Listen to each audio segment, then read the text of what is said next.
dia a todos. Meu nome é Fernando Baldi, né? Eu sou coordenador, né, do nosso grupo, né, de estudos em animais mitológicos.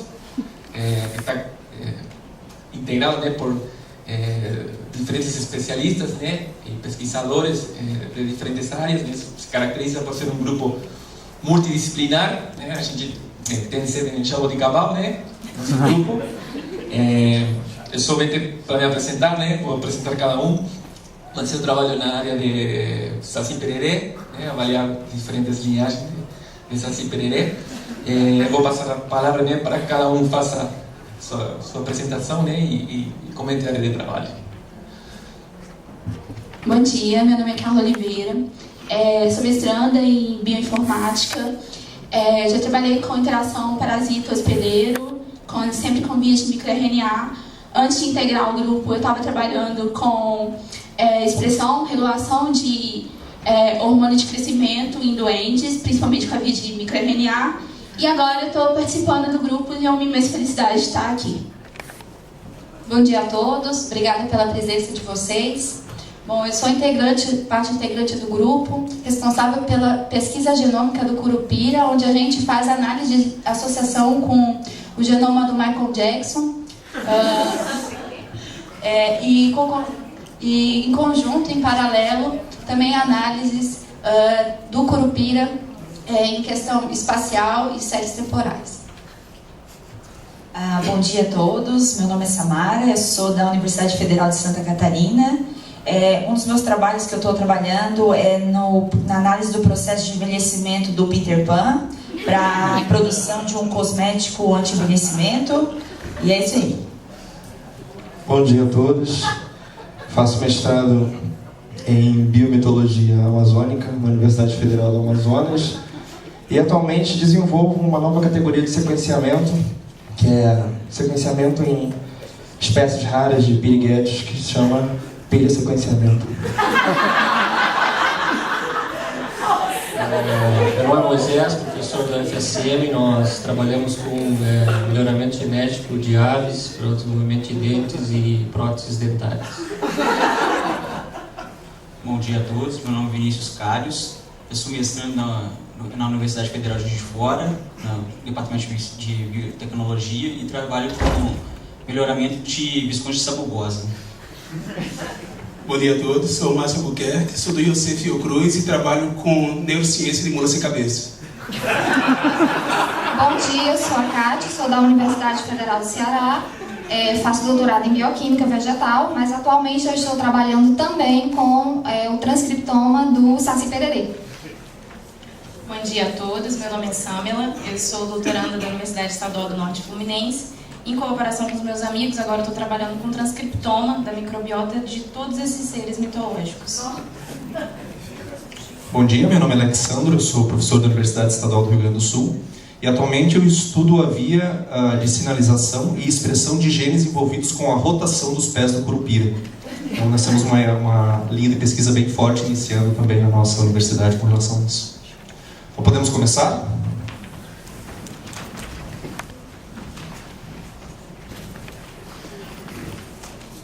Vamos só aguardar a sonoplastia.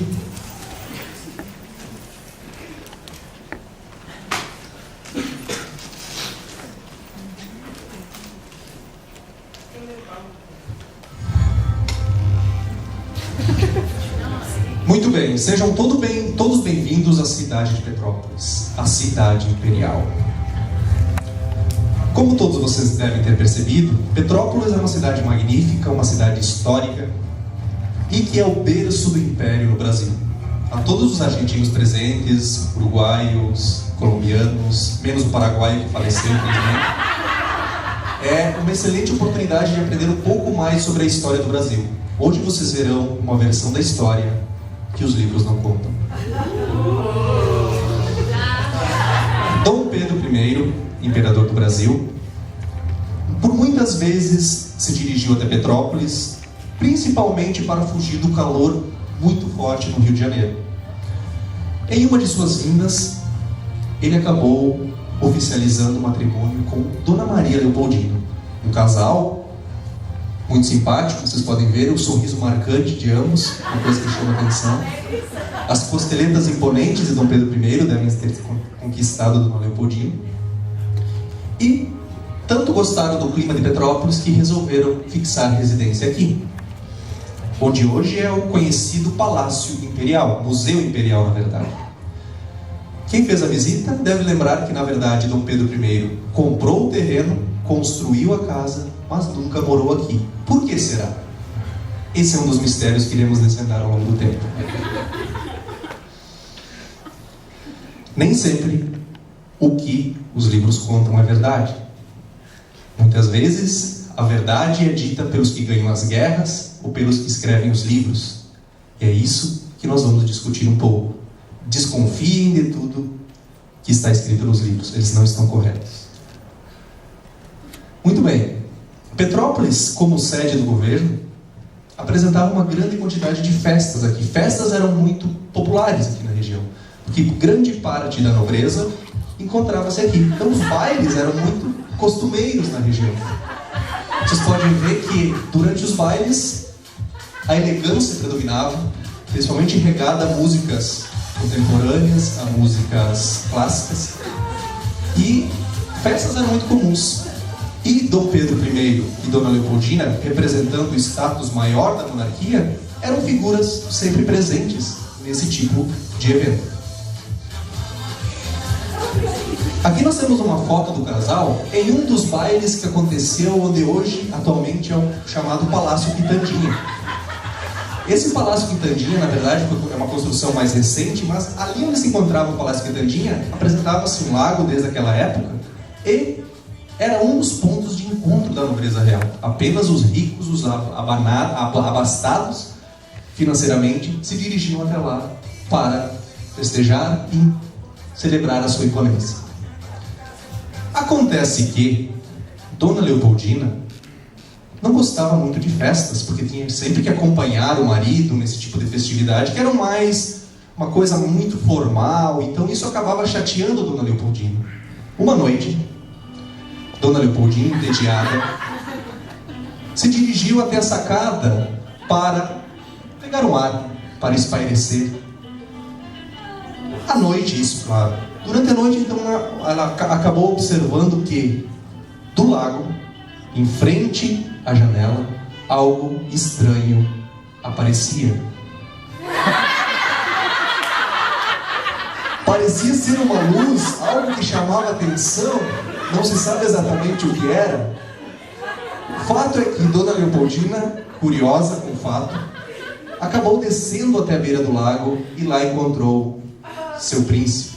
Era um homem totalmente diferente da época, um homem com roupas diferentes, com hábitos diferentes, com uma certa sedução natural.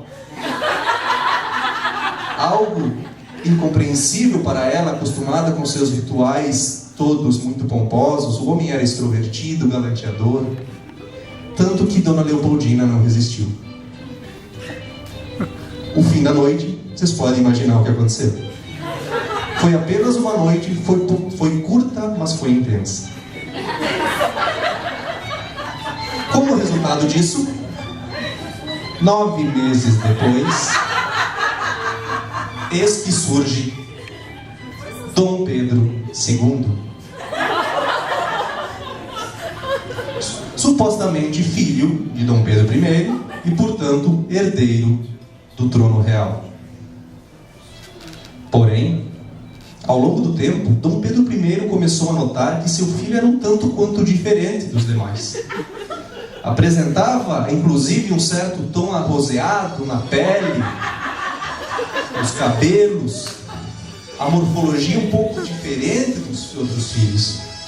E levando-se em consideração que Dom Pedro I e Dona Leopoldina não tinham, ao longo dos últimos anos, estabelecido seus compromissos matrimoniais que se tem de 60 e 60 dias, então 9 meses não explicavam como que um filho de uma relação que não existiu teria surgido.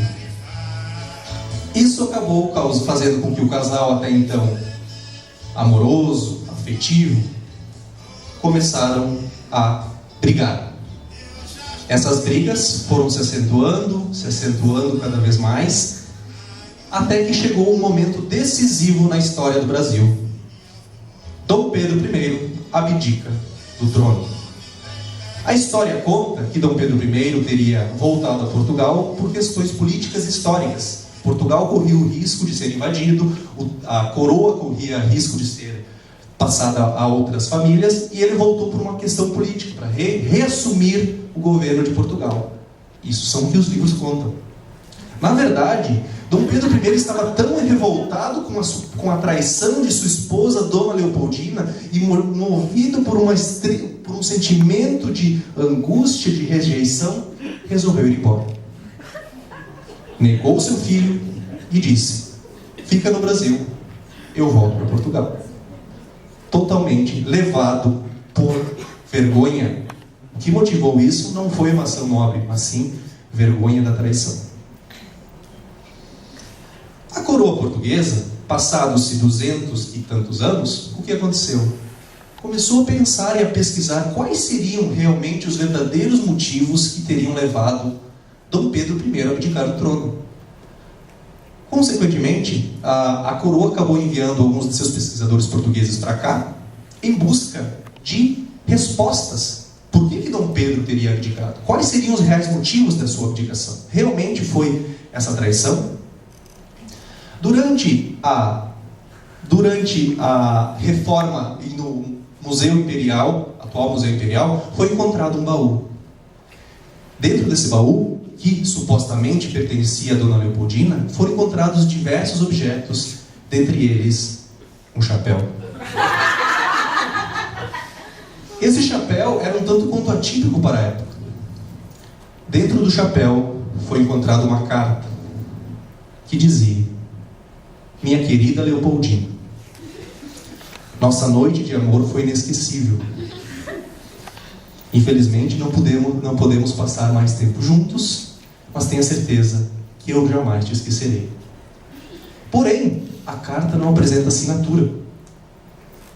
Entretanto, a coroa portuguesa, munida de um sentimento de justiça para realmente entender quem seria o dono dessa carta, e suspeitando que quem escreveu essa carta poderia ser o suposto amante de Dona Leopoldina, que poderia ser o suposto pai de Dom Pedro II, coletou material. E por incrível que pareça, é RNA de 200 anos intacto.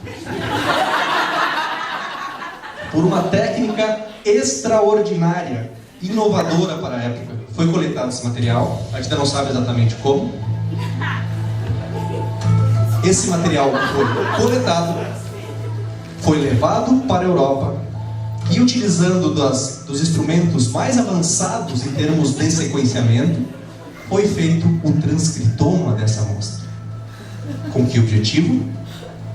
Tentar descobrir primeiro de quem é esse material genético presente nessa carta que estava no baú de Dona Leopoldina. Porém, a coroa portuguesa depois acabou por contratar uma equipe Jabuticabal. Essa equipe é composta por vários membros que vocês conheceram anteriormente, e o objetivo era analisar os dados que foram obtidos pelo sequenciamento do RNA do material genético encontrado na amostra. Então, para isso, nós temos aqui toda a equipe que já foi apresentada, e começaram os estudos aqui em Petrópolis. Quais eram nossas perguntas? Como desvendar o segredo imperial? De quem é a amostra encontrada nos pertences de Dona Leopoldina? Seria este o pai de Dom Pedro II? Seria este o motivo real de Dom Pedro I ter voltado para a Europa envergonhado pela traição? Para responder essas questões, então foi recebida uma amostra de um pesquisador português chamado M. Cantol. 2 amostras de transcriptoma foram recebidas para análises e foram submetidas a toda uma sequência de tratamentos, uma sequência de análise que a gente vai especificar a partir de agora. Para isso, eu chamaria a nossa técnica não me lembro mais, acho que é Saci Pererê, né? Para continuar a explicação. Olá, bom dia.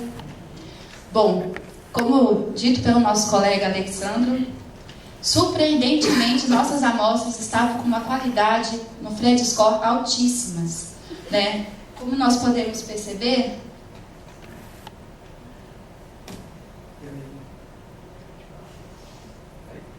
nós temos uma qualidade média entre o tamanho das vides de 27 na escala Phred Score. Isso é impressionante, uma amostra de 200 anos atrás ter essa qualidade. Além disso, alguns parâmetros do protocolo do sequenciamento foi feito com Illumina, né, um Genome Analyzer, e nós temos o tamanho de fragmentos de reads na nossa biblioteca de 125 pares de base. Então, nessa figura, a gente consegue ver a qualidade na escala Phred Score e durante o tamanho da read. E nesse gráfico, a gente consegue ver que não tinha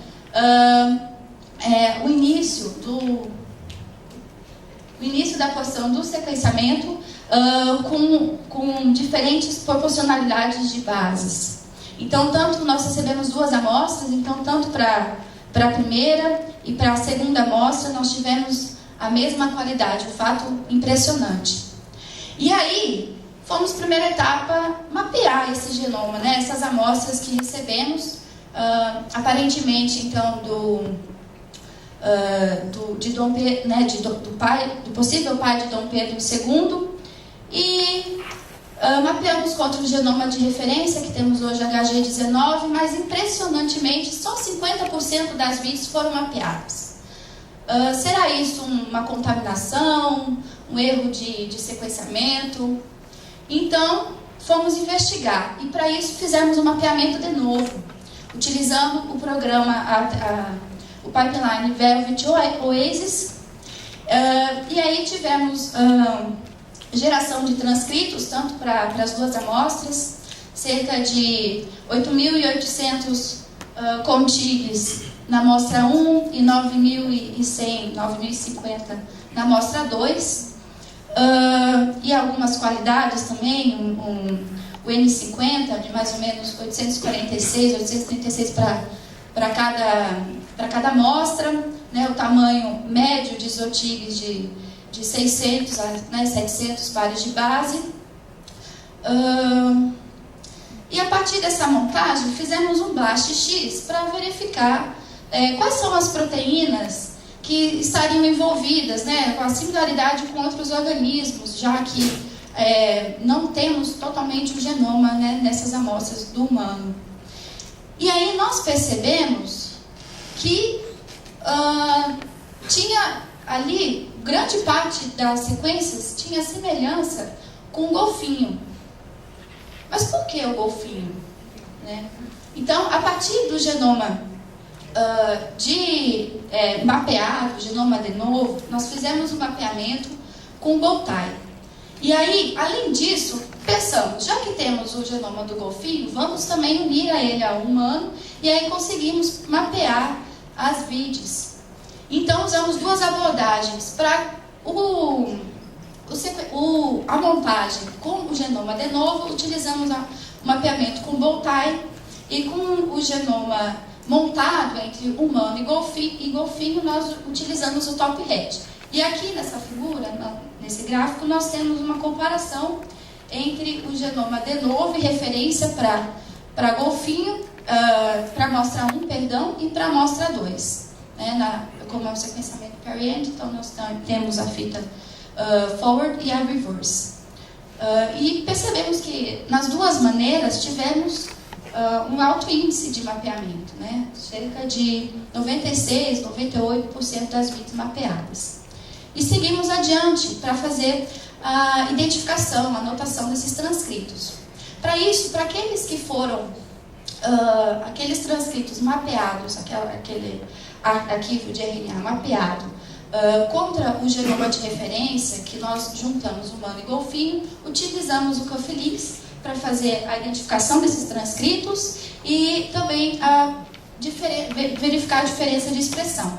Nós não conseguimos gerar uma expressão diferencial muito alta porque nós tínhamos apenas 2 amostras para comparar e identificar, né? E então geramos a contagem dos transcritos e para identificação e caracterização desses transcritos, fizemos um BLAST com amostras geradas do transcoder do Trinity, onde fizemos um blast P das amostras, geradas cerca de 12.134 OFFs e 11.979 OFFs para as amostras 1 e 2, tanto com os transcritos gerados com o mapeamento de genoma de referência e transcritos gerados pelo Cufflinks, quanto os transcritos gerados com mapeamento de novo, as CONTIGs. E então, pudemos perceber que geramos esse blast contra o banco de dados do ECAO, e aí tivemos um número de 3.151 KOs, ou seja, genes, 2.689 KOs. Esses resultados nós jogamos contra o IPF para fazer a visualização. Então, de uma forma geral, como foi nosso pipeline, né? Resumidamente, nós teríamos que fazer o pré-processamento das sequências, mas não foi possível porque o sequenciamento foi maravilhoso. Posteriormente, fizemos um mapeamento contra o genoma humano e verificamos que 50% das VITs não eram mapeadas. E aí fizemos um BLAST-X para fazer uma identificação de novo organismo que poderia ser responsável desses transcritos. A partir da identificação da similaridade com o golfinho, fizemos um mapeamento com genoma de referência montado, combinação desses dois genomas de referência, e também uma montagem de novo para poder identificar esses transcritos, né? Então geramos um novo genoma e identificações das OFFs, depois a montagem dos transcritos, fizemos um BLAST-P dos resultados do transcoder e colocamos as análises no IPF, sendo que fizemos análise de expressão diferencial também com os transcritos gerados genoma de referência. E então, quando fomos fazer a caracterização funcional no IPF, verificamos que temos algumas vias que são em comum, que estão elucidadas em laranja, em comum entre humano e golfinho, e outras que estão presentes apenas em golfinho ou apenas em humano, daquelas amostras, né? Então, olhando esses dados, nós pensamos, realmente, aí é possível ter dois organismos conhecidos, mas serem um só. E analisando os dados também gerados da estratégia de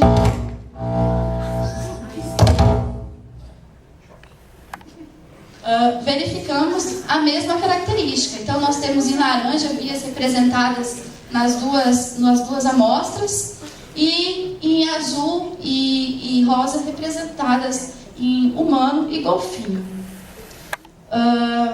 Os genes que foram gerados 236 genes que tiveram uma expressão diferente entre as duas amostras, né? E verificamos que alguns são muito peculiares, muito característicos de um certo ser. E a partir disso, verificamos então essa expressão e começamos a formular hipóteses do porquê esses dois genomas, esse ser tão diferente.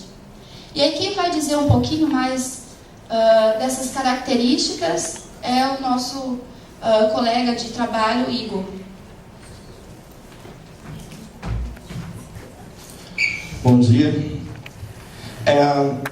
Eu fui convocado para esse grupo, primeiramente, pela minha especialidade em espécies amazônicas de piriguetes.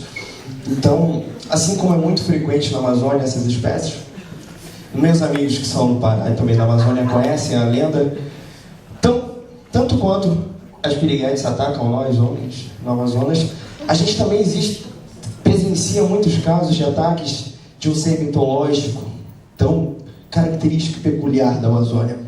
Mas que ser seria esse que combina, então, características de seres humanos com a característica do boto? É o próprio. O nosso querido boto, não da Amazônia, mas do Brasil, e também da América do Sul, enfim. Já a gente vai ver outros relatos. Coube a mim, um biomitologista amazônico, explicar, ali no calor da discussão do nosso grupo, como funcionam os ataques botológicos, criminosos, tarados, promíscuos, salientes, do Boto. O que diz a lenda do Boto? A lenda do Boto diz o seguinte: nós temos um ser mitológico que combina características de um ser humano com um ser boto. O que acontece? Em noites de lua cheia, não é minguante, não é crescente, não é sem lua, em noites de lua cheia, o boto, ainda ali na margem do rio, escolhe a sua paquera, a moça mais bonita do arraial, da beira do rio, que está ali vacilando, lavando roupa, ou pescando, brisando, enfim, o boto vai lá, escolhe a sua vítima, e na noite de lua cheia ocorre uma série de transformações, e o boto então vira um homem bonito, charmoso, fogoso, saliente. O boto vira um rapaz desse tipo, e ele vai atacar as mulheres. Depende, né? Depende da promiscuidade do dia, da noite do boto, enfim, ele ataca as mulheres. E reza a lenda que as mulheres que estão no seu período menstrual não podem entrar no rio de forma alguma, porque isso atrai o boto de alguma forma. E o boto é um ser humano horroroso, ele não perdoa.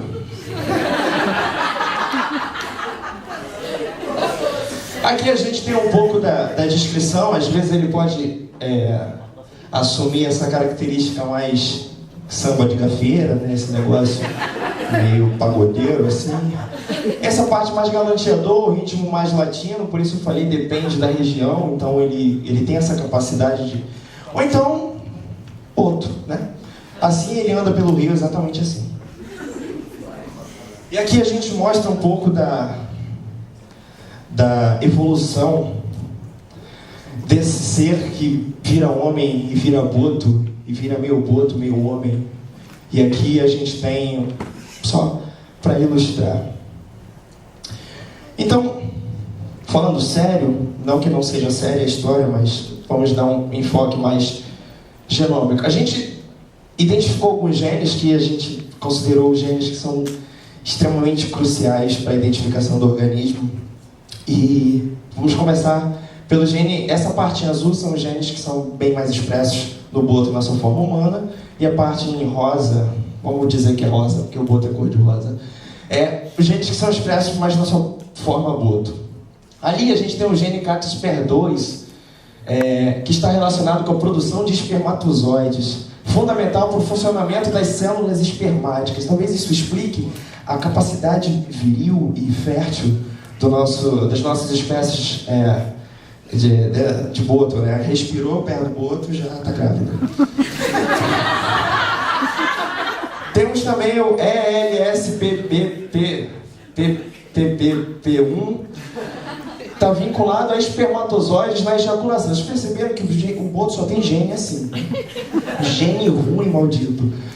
Pode desempenhar um papel na capacitação espermática, ou seja, um esperma vira um atleta, né? Um corredor, um Usain Bolt dos espermas. CHBG é um gene que é uma glicoproteína que se liga aos hormônios sexuais, por isso que é um rapaz fogoso, e influencia na biodisponibilidade destes hormônios. Todo hormônio, ele está produzindo hormônio, ele está usando hormônio, tudo para desenvolvimento dessas capacidades sexuais do nosso boto. SULT2A1, mais um gene, pode exercer um papel na produção de andrógenos. Isso aqui é importante na metamorfose do saiu da água, veio para a terra, saiu de boto, virou homem. Então isso aqui ajuda na caracterização do ser homem, galanteador, saliente, atlético. OXY4. Esse gene aqui, esse é engraçado porque ele está envolvido em mutações, causam anormalidades nas genitálias. Então, talvez isso explique, né? Acho que... dispensa comentários, né? Deve ser por isso o sucesso da espécie. Tem um fitness lá em cima. BHLHE40. Relacionado ao ciclo circadiano, relacionado a marés e ciclo lunar. Esse aqui é um gene excepcional. Esse aqui é um gene que ele atua, fez lua cheia, ele começou a produzir lá os genes, os hormônios e as proteínas todas que vão fazer ele se tornar homem e se tornar essa pessoa encantadora. Mas eu vou dar um enfoque mais adiante um pouquinho sobre esse gene que tem a ver com o ciclo circadiano e essa mudança da fase boto para a fase homem em lua cheia. Aqui o BCD02, ele está relacionado à plasticidade sináptica. O ABHD2, ele está relacionado à cor do boto. Isso aqui, se eu não me engano, eu acho que está mais adiante, eu vou preferir explicar mais adiante. Por isso que ele tem essa cor rosadinha. PCGF3 aumenta o fluxo de ar nos pulmões. Isso aqui é importante para quando ele vai voltar para a água, o pulmão já ficar mais adaptado a retornar à fase boto. EPH7, regulação do citoesqueleto de actina. Isso também aqui vai ajudar na mudança de fase. A mesma coisa, esse GRA4, migração celular e formação celular.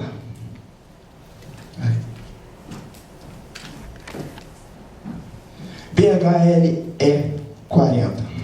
Como eu tinha falado, esse gene está relacionado ao ciclo circadiano. E como todos nós sabemos, a força geogravitacional da lua cheia influencia na transição de genes cruciais à transformação na forma humana. Ou seja, fez a lua cheia, o boto então já começa a tomar a sua forma ser humano, desencadeando uma série de cascatas e produções de enzimas e proteínas enfim, que vão fazer ele tomar essa forma de ser humano. Aqui eu peguei algumas referências para fundamentar a nossa teoria. Componentes de metabolismo e detoxificação, transdução de sinais, secreções, proliferação celular, atividades neuronais, tudo isso começa a ser desencadeado com essa força geogravitacional da Lua sobre o nosso ser mitológico. Isso aqui é publicação de Weber, 2009, ela realmente existe, gente, está aqui, ó. Natur... é uma revista aqui, alemã. Não consigo ler. Primatas dos gêneros Aotus, aqui é só uma comparação. Primatas dos gêneros Aotus e Lemur, em lua cheia, intensificam as atividades noturnas, igual ao nosso, né? Que a gente sabe que o macaco é também um ser promíscuo. Então, isso também explica um pouco o comportamento agressivo, sedutor, enfim, né? Do nosso boto, o nosso ser boto. Então, esse BHLHE40, ele está muito envolvido nesse ciclo circadiano do boto. Aqui o CADSPER2, ele é aquele gene que está envolvido na capacidade, no aumento de capacidade do esperma. Ele codifica essas proteínas aqui, ó, que ficam na cauda do espermatozoide, e algum mecanismo na genitália feminina, ela aumenta a concentração de cálcio naquela região em que o espermatozoide está percorrendo. Então, esse gene ele codifica essa proteína, esse cálcio ele abre esse poro e entra mais cálcio no espermatozoide. O que acontece quando entra mais cálcio? Isso aqui, esse cálcio ele interage com as estruturas do citoesqueleto ali da cauda do espermatozoide e ele fica mais ou menos assim. Aqui é o espermatozoide comportadinho, é um espermatozoide nosso, e aqui é o espermatozoide do boto. Ele fica assim, desinvestado. Então, desenfreado. É o que acontece, né? Isso é realmente... tem aqui, ó, a referência, e aqui o DOI, para quem quiser saber mais de esperma de boto. E aqui é um boto...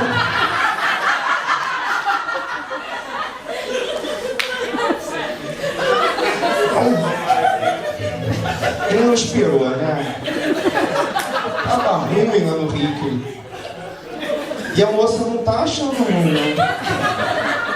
Tá bem agradável. BCD02. Esse é o gene que ele está envolvido na produção do ácido retinóico. Esse ácido retinóico ele é o precursor da vitamina A e logo ele vai aumentar a capacidade de enxergar do nosso ser mitológico. Ou seja, ele está ali embaixo da água, tem aquela confusão de luz, folha na água e tal. E aí ele avista de longe, bem longe, graças a essa via que produz esse precursor, a sua vítima. Então, graças a isso, graças a essa via, ele consegue melhorar a sua capacidade de enxergar. E aqui também esse precursor está envolvido na capacidade sináptica do boto. Aqui os fatores de coagulação, também, aqui esse gene está mais expresso no boto na forma humana. Então, essa aqui é um pouco da via. A via responsável pela produção dessa anoquitamina 6 é essa viazinha marcada em azul. Está em azul porque é produzido muito mais, na verdade, só em humano e não em boto. E como que a gente explica isso? Na verdade, no início da história eu comentei com vocês que a moça menstruada, ela não pode entrar no rio. Então, por que isso é de extrema importância? Se o boto, na forma boto, ele não tem esses fatores de coagulação, logo, ele é um animal que naturalmente sangra, né?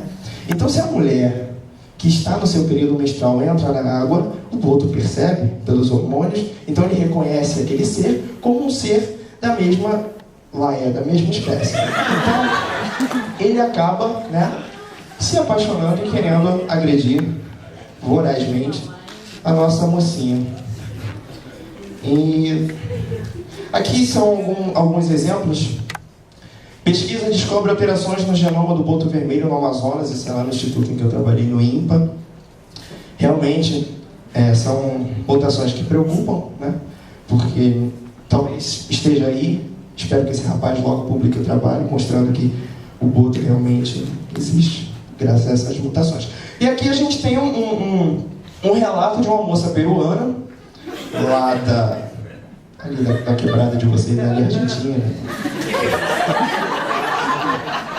O boto, ele é bem na América do Sul. Não sei como vocês não conhecem. É um rapaz bem popular. E aqui ela jura de pé junto, assim como todas as meninas de 15 anos do meu bairro, que estão grávidas por culpa do boto. Todas elas juram o boto, se tiver que pagar pensão. Então, chamo de volta aqui o nosso amigo para concluir o nosso trabalho. Pesquisador Alexandre. Muito bem. Permaneceu um mistério depois de tudo isso. Observamos que, realmente, aquele material genético era do boto. Então, possivelmente, o boto seria o pai de Dom Pedro II. Isso teria feito com que Dom Pedro I tivesse abdicado do trono e voltado para a Europa. Temos o boto. Porém, incansáveis na busca de respostas, chegamos à seguinte pergunta: quem é o possível boto? Levando em consideração que o boto já teve vários casos de ataque em Petrópolis, e levando em consideração as fontes que nos deram as amostras biológicas, nós começamos a desconfiar e a genotipar todos os nossos colegas. Durante o café, amostras foram colhidas dos copos, sem que vocês percebessem, e foi feita a genotipagem para ver quem é o dono do material genético que pertence ao boto de 200 anos atrás. Por incrível que pareça, nós temos uma resposta. Quem seria esse indivíduo e que vantagem ele teria em ser o boto? Se vocês pensarem na coroa portuguesa, ser descendente de alguém da coroa portuguesa gera muito dinheiro. Ser o pai de Dom Pedro II traria um status. Pensando em termos de publicação científica e devido à falta de incentivos, muitas vezes por falta de CNPq, nós chegamos à conclusão de que o verdadeiro boto é o nosso amigo que falhou.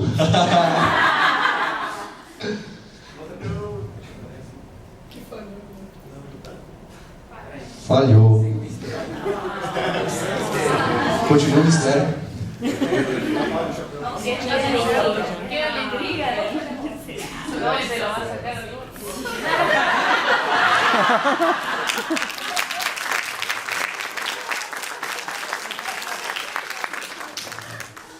Inclusive, após isso, nós ficamos bastante chocados, porque realmente faz sentido. Como tu vai conseguir uma amostra de organismo que ninguém conhece? Como que tu consegue sequências de bostauros, de vampiro? Tem que ter uma certa ligação mitológica. Então, com isso a gente chegou a essa conclusão. Inclusive, existem vários produtos que vêm sendo lançados, e a gente descobriu isso depois. Na verdade, pesquisador é uma das atividades do nosso amigo. Ele também lançou a toxina botulínica, extraída do boto. Também tem um novo sistema operacional que substitui o boto. vem sendo desenvolvido também, logo estará no mercado. Nós também temos alguns softwares envolvidos com a análise de sequências, o PhotoHat e o PhoTie, que estão também em fase final de, na verdade, de patenteamento. Então aqui nós temos a equipe, a gente gostaria de agradecer a todos pela atenção. Espero que vocês não discriminem nosso colega por ele apresentar poderes mágicos.